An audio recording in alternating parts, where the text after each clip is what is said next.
Hey guys, Bradley here with True Outdoors, and today I'm going to talk about deer calling. Now, there's actually a lot more to deer calling than you would think. You know, you've got different times of the year, different times of the season, you've got different kinds of calls, different noises, so I'm going to run through as many as I can here.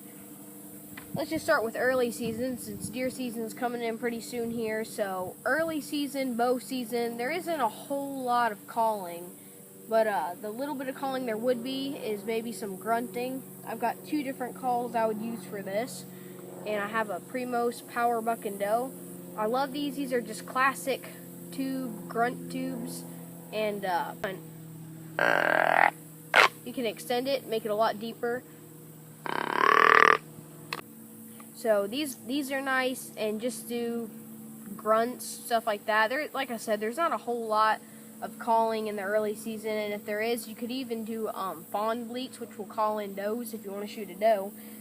And also this one, it's a very modern, it's the new Primos revolver. All you gotta do is turn this little dial to change the calls, and this one's really nice. Be sure to check out my full review on this if you want to know more about it. I like this one because it's a little bit more quiet, and it has a really good nasally sound to it. And yeah, so that's what you would use for early season. Like I said, there's not a whole lot, but the great thing about this one, you can do all kinds of different noises. And also, when you're early season calling, like these are a little bit deep. Usually those really deep, loud grunts are for rut. So I would just go with something like, try to tone it down a little bit.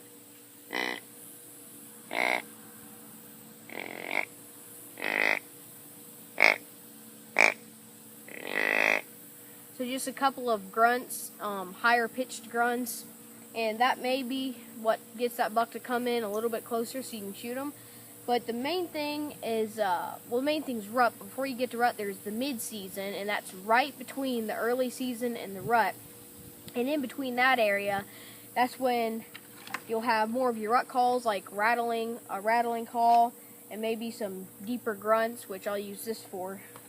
And it's what you do, you see, it's just the rut's just barely starting to turn on. The rut's not quite there yet. So maybe you do a couple of light sparring matches on these rattling antlers. This is Rack and Roll. Be sure to check one of my reviews on it if you want to know more. But these work just.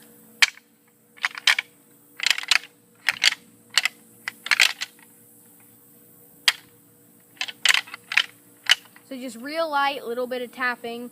Like I said, it's just sparring matches. They're not going to be getting real hard trying to kill each other fight. And maybe a little bit deeper grunt. I'm going to go between the trophy buck and mature buck. You can do that, I guess. And also maybe a couple of doe bleats. Like there's a doe hanging around the area. But probably not quite an estrus bleat, because like I said, that's only just getting into the rut.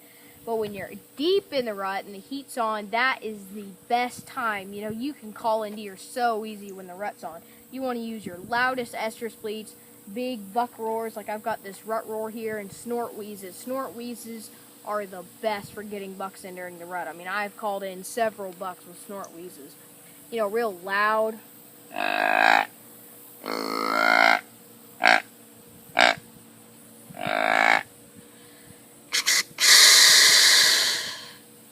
Kind of don't have, need a longer breath to do that one, and that snort wheeze is a challenge. When there's another buck in the area, two of them, that's like a challenge, like the gauntlet slap or whatever. But that's what's going to challenge that buck to come in, look for that other buck, and start a fight. That's what they do before they fight. So that's what, you know, if you see a buck over there and you can't get him to come in, just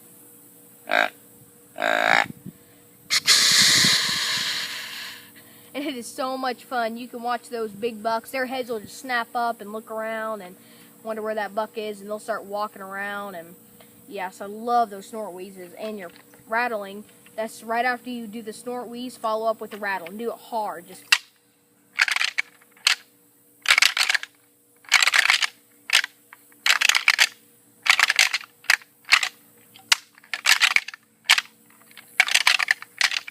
and do it for a few minutes.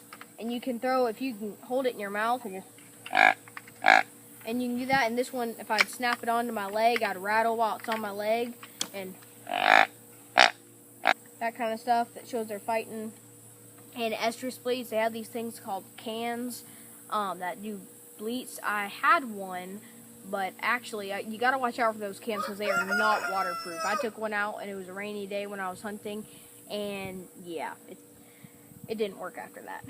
But also these, I didn't do a review on this call or the power buck and doe. I didn't do reviews on them, but I guess I can. But this thing is called the little shoddy. These are handy when the deer are in close and you need him to take that extra step because he's in front of a tree or something.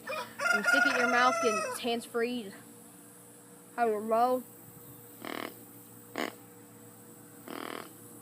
And they actually sound pretty good, but they're for in close in, they're quiet, they're not real loud. This is not a primary call.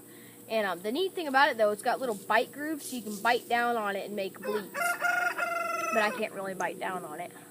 I got braces.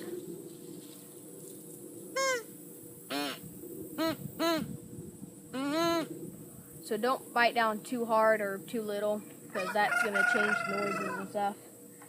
So there you go. That's just a crash course on deer calling. That's what I'll be using, my tips and tactics. So I hope you can use those when you're calling in a deer, and good luck. See you next time. God bless.